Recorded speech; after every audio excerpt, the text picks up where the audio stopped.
Hello everyone, in this video I will show you how to deposit to Binance Fiat or cryptocurrency on phone.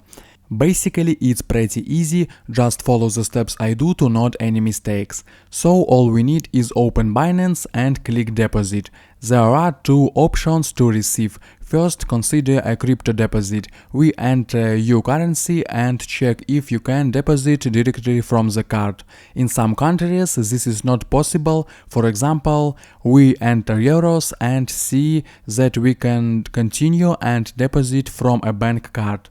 Click continue and get fiat.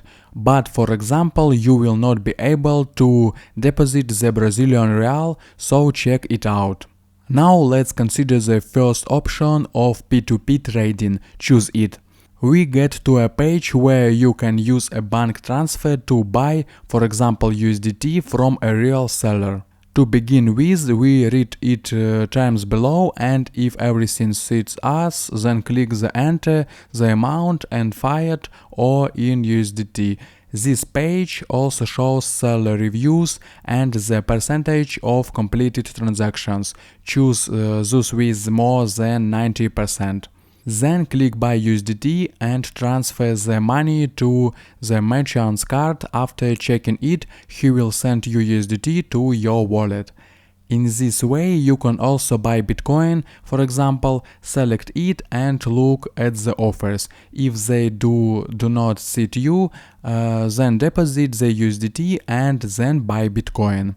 And if, for example, you already have cryptocurrency on other wallets, then you can click deposit, then deposit crypto and select a coin to receive. Copy the address and use it to get cryptocurrency. Also watch my other videos about Binance at the link in description and you will learn a lot. I hope guys this tutorial made your life a little bit easy and you like this video. Subscribe to my channel and write your comment. Goodbye, have a nice day.